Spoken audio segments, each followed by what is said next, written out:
This episode of Manage Smarter is presented by Sales Fuel Coach, our adaptive sales coaching featuring 5-minute quick coaching personalized to each sales rep. Learn more about Sales Fuel Coach at salesfuel.com. Welcome to the Manage Smarter podcast with hosts C. Lee Smith and Audrey Strong. We're glad you're here for discussions on new ways to manage smarter, hire, develop and retain talent, improve results, and propel team performance to new heights. This is the Manage Smarter podcast. Welcome back to the Manage Smarter podcast. Thanks for tuning in, everybody. I'm Audrey Strong. I'm Director of Communications for Sales Fuel. And I'm C. Lee Smith, the President and CEO of Sales Fuel. We got a guest today, and we're going to be talking about some forward-thinking concepts for everybody to ponder. Seriously. It's our first repeat guest on the Manage Smarter podcast. And yes, Jeffrey Gitomer. And if you're not familiar with him, shame on you, right? Yes, because he had a great podcast earlier that you should have listened to by now. Yes, and go back and listen to it if you haven't. Jeffrey, obviously a huge name in the business of sales training. He's a speaker, he's an author, he's a consultant and a coach, best-selling author. Gitomer.com, go get that, and the Gitomer Learning Academy. Jeffrey, the Sell or Die podcast, we got to mention that as well. Of course. He is here today. Jeffrey, thank you for being with us It's again. a pleasure. I haven't seen you guys in weeks. I miss you so much. There's a challenge right now that I would like to talk about, if you don't mind. Sure. The floor is yours. I'm sure you guys have topics in mind, but there's something happening right now. The economy seems to be taking off. I live in Charlotte, North Carolina, and there's got to be 20 cranes in the city right now up in the air. They're building apartments, they're building office buildings, they're building shopping centers. They've just opened up a new railway. I mean, a new restaurant opens literally once a week, and the city's popping. Also, interestingly, the newspaper has been usurped by a bunch of kids who send out a daily email about what's happening in Charlotte, and it's working. Mm-hmm. They editorialize a little bit, and they tell you where the best craft beer is in town. And it used to be sponsored by the paper. And then half a dozen of those kids got pissed off, and they went out and renegated and started their own thing. So now there's two daily things that you have to read, both of them, because it tells you what's happening this weekend or what happened last night or what's happening tomorrow. They put the weather report in there. You can get everything you need in about a minute and a half, unless you want to read an article. But sometimes by the headline, you can tell what's going on. You know, so-and-so moved out, so-and-so moved in.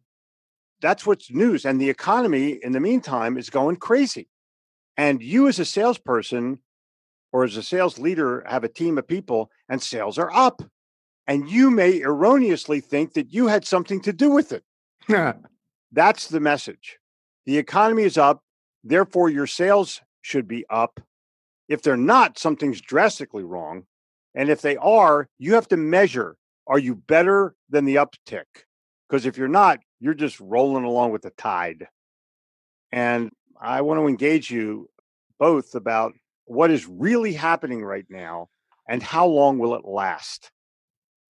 What are some of the preferred ways that you should measure? Should you look at year over year? This is where we were a year ago, team, and this is like a Trump bumper. How do you measure it? I don't know if you can measure it that way. Certainly, the sales is a very easily measurable process, but I think there has to be an exponential measure. So if the stock market is up and the economy is up and your taxes are down, and everybody in my company got a small raise in pay just by payroll tax deduction, and the challenge that you have now is, okay, what can we do to double our sales rather than try to measure 11.5? Mm-hmm. Well, John Tortorella is currently the coach of the Columbus Blue Jackets hockey team. He has a phrase. He likes to say, don't let it get good to you. Yeah. So that's what I would say about the economy, particularly if you're a manager, is don't let that get good to you, because, you know, you're up right now and it's because of the economy. And it's like, but what are you doing right now then to prepare for the time that the economy may not be so good at some point? Exactly. So my recommendations are go visit your top 10, 25, 100 customers and talk to them about what kind they're increasing their sales, but could you increase your product base? Could you gain a greater percentage of their wallet? Mm-hmm. Could you hook into them for a long-term commitment? Is there something that you can do right now that would help you? And this is what my recommendation is. Whether you're a manager or a salesperson, have a cup of coffee with somebody every morning, whether it's at your house or at their house or at Starbucks. Einstein bagels. Have a cup of coffee with somebody that can help you either with a relationship or is a customer or is a prospect. And those 250 sales calls will help you gain a greater margin of success based on what's happening right now. It's all about the personal thing. And it's funny, I'm real good friends with Jeb Blunt, the guy who wrote Fanatical Prospecting and Sales EQ. Real good kid. And he was here last week in the studio. Yes, absolutely great guy. Yeah, real great guy. And his whole philosophy is make one more call. And he thought that he had invented that. I just sent him a piece of paper, which I copywritten in 1995. It said, make the last call every day. There's nothing new. It's how you rewrite it and how you phrase it and how you attack it with passion. But the bottom line is he's correct. If you have a sales call in the morning and an additional sales call in the afternoon, that's 500 sales calls in a year, even if you take weekends off, you're going to win. If you close 1 out of 4 or 1 out of 5, that's 100 new sales. If you're a manager, I would also say, though, reach out, make that one call to your network. Mm-hmm. And your network should not just be people who are in the same industry as you. They should be people that have your job, but maybe in totally other industries who have a totally different perspective on things than your little echo chamber of everybody in your profession. And talk about some of the things or whatever that you're dealing with and that they might be dealing with, and listen to them as well and try to help each other out. And I think that's a great way to grow as a manager, is by making one more call to your network. I can also tell you that random acts of kindness, and we just got the new Gold Book of Yes Attitude, the new edition came out, and I signed probably about 100 books and sent them out to customers. Just, a thank you. All of a sudden, orders started to pour in. I get pictures, selfies, posts on Instagram, all kinds of things saying, hey, thanks for the book. Can I get more? I'm like, sure as hell you can get more. We sell books, but you'd be amazed at how many people bought one for everybody as a result of me sending out a free one. And so what can you do for your customer? Where's the value piece that you're sending and offering to your customers that might prod them to buy from you, refer you, recommend you, just host you in a way that you weren't expecting? Because I certainly wasn't. I didn't say, boy, I'm sending this out to 100 of my customers. I sure hope they buy a lot of books. Maybe in the back of my mind, I was hoping, but the bottom line was I wasn't expecting. Mm-hmm. And what happened was I just got a text this morning, where can I get more? You use that word value, and that seems to be a word that I hear defined in bazillion different ways by bazillion different people. How do you define value? Well, value has two strategies. One is an erroneous one, and one is a real one. Corporations, marketing departments, salespeople, sales managers all try to value add or add value. And they are both incorrect and dumb, because normally value add indicates that if I don't buy something from you, I don't get the value. My philosophy is value first. In other words, I give the value without expectation of return. If it is not perceived as valuable to the customer, then why am I talking about it? Mm-hmm. Am I bragging about stuff? Am I self-aggrandizing myself? What's the deal? If the customer perceives it as value, then it's valuable. That's my definition. Mm-hmm. Otherwise, it has no value whatsoever. And I can tell you this, if you look at the airline industry, I take a plane all the time, they have what's called a loyalty program. That is the biggest hunk of bullshit on the planet. It is not loyalty. It is forced loyalty. If you live in Charlotte, North Carolina, American Airlines is about 96 or 97% of the flights leaving the city. Am I going to fly somebody else and have to take a plane to take a plane? No. Am I loyal to American Airlines? No. If the Cuban Fidel Castro airline company moved to town and they were a better airline, I'd take them. And it's so stupid to think that, and they try to brainwash you into thinking that it's loyalty. It is not. It's a premium. That's all it is. Well, the standard for airlines these days is like all you have to do is not kill puppy dogs or whatever, and you're fine. Can you that might be the first $10 million dog in the history of mankind. That's going to be a real expensive dog for United Airlines. Well, French bulldogs aren't cheap. No, In but I'll general. tell you this. Do you know that there, and I just heard it at random, that some 7-year-old kid heard the dog screaming and told the flight attendant, and the flight attendant did nothing about it? Wow. Yeah, exactly. So, Jeffrey, you talk about opportunities in the new economy. I think this is also a really good time to take a look at profit.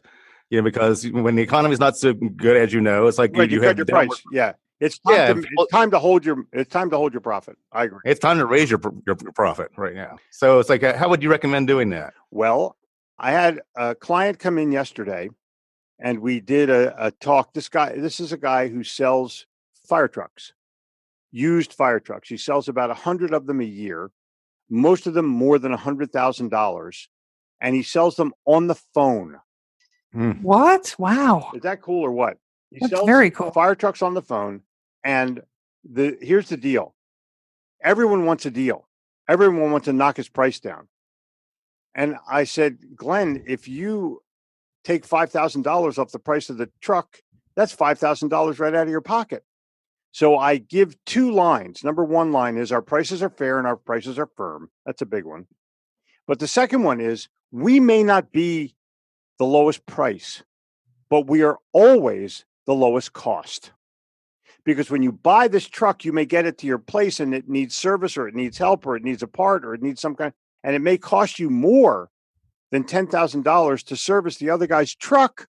So why would you take a chance when we guarantee ours? Makes sense. It totally makes sense. And then I end all things with, is that fair enough? I always end a sales sentence with, is that fair enough? So the challenge that you have when you're talking about price is most people are embarrassed for their price. And most salespeople who want the sale bad, they don't care how much money the company makes. They just want the commission. Yeah, I take a little bit less commission, but I'll do anything for the sale. Well, and so we were talking about attitude earlier, but so you had a phrase, I believe, that was shared with you early on in your writing career when someone told you your price is in your head. Mm-hmm. That's totally right. But let me take it one step further on this. Now is the time that you can get profit. Mm-hmm. And now is the time when things are going well that other companies, your customers' companies, are wanting to increase their profit as well. And the easiest way to increase profit is through a vendor. I can cut the price of what I pay for food. I can cut the price if I'm in the restaurant business. I can cut the price of what I pay for gasoline if I'm in the gasoline business. There's all kinds of ways that you can do it. But what you have to do is learn how to, I just gave you 2 things that you can do. Our prices are fair and our prices are firm. That's a huge one. And we may not be the lowest price, but we're always the lowest cost. And then there's a third piece that enters into this. You give someone a bid and they say, can you match the price of this other guy? I'm not going to match the price. I said, go take the other price. Well, no, we want to do business with you. Right. That's what match this price means. We want to do business with you. So you stand firm on your price. They want you. Otherwise, they would have taken the cheap price and never called you. And salespeople think, oh my gosh, all I have to do is match the price and I got the business. No, dude. All you have to do is put on your big boy pants and turn into a salesperson. They've just given you a huge buying signal. Dude, I don't want this other vendor. That's what they're saying. They're not saying match this price. They're saying, I don't want the other guy. So in this new economy, you're going to get that more and more. You're going to get people who want to clobber your price so they can increase their profits. This is what you need to do. You need to go to your customers and show them how they can increase their business. Be a genuine value provider. Be a service provider, be a service teacher, be a sales, help the other sales guys make their sales, and then your price won't matter. Is this a good time if you did punch a hole in your rate integrity to try and regain it or set a new price now that pockets are a little bit looser as a sales team? You can't go back and make a humble, well, we cut our price because we needed to survive kind of thing. You can't say that. Oh, yeah. But everyone will understand what it is that you meant and what had happened. And if you were smart when you were in the when the economy was in the shitter, You should have told your customers, look, this is a one-time price. Ooh. Yeah. Yeah. But they weren't thinking that. They just wanted to make the sale. People somehow, for some reason, don't think of the future. They only think of the right now. Well, that's even more true today. It's like it's about this month's numbers, or it's about this quarter's returns. So, right. Yeah. Used to be an annual report would move the stock market. Now it's news or a quarterly or monthly report. It's crazy. Or a tweet. Yeah, a tweet. Yeah. Yeah, or crazy. But look, the economy is up. Yes, it will have some hills and valleys, but it's going to stay up. And with all the building that's going on, with all of the companies that are expanding their product line, I think the tax cut is going to be huge with respect to creating more United States business. And I think that there's going to be a resurgence in a way that we've never seen before. I think it'll be bigger than Reagan. What would you recommend then to a manager or emerging leader who's not in a Charlotte or a Columbus, Ohio, or a Denver where things are booming and going like crazy, and there's not opportunities there, where the plants are shutting down? And Lee, I don't think those, some plants are shutting down, but I'll tell you, there's hope now that plants will reopen. The coal mining is back, and the steel and aluminum will be back. And I think that there's going to be an emphasis on manufacturing in the United States. But I'm going to go back to what I said originally. Go back and visit your top customers. Mm-hmm.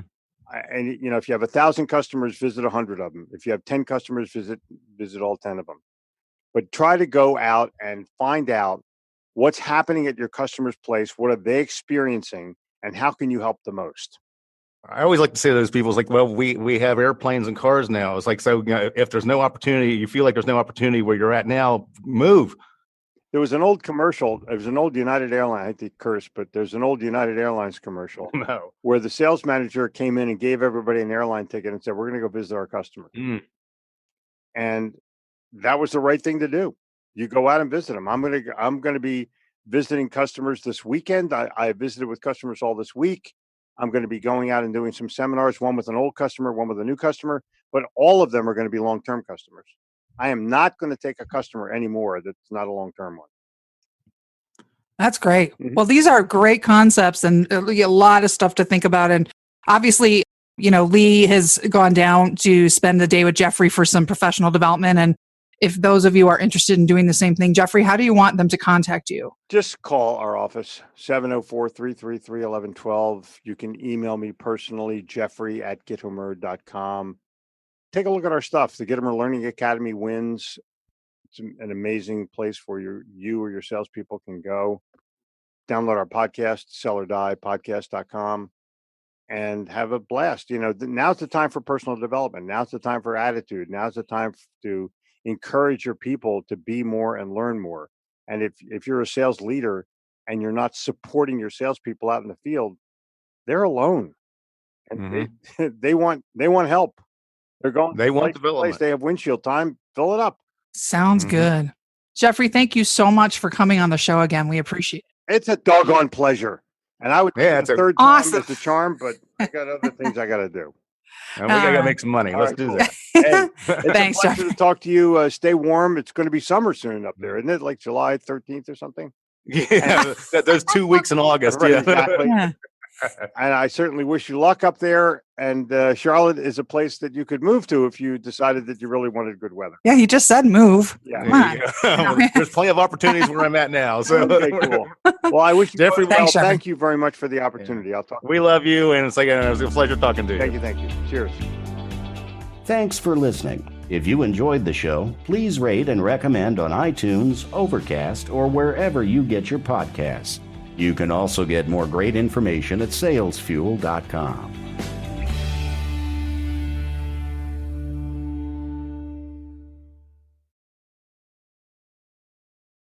This podcast is a part of the C-Suite Radio Network. For more top business podcasts, visit c-suiteradio.com.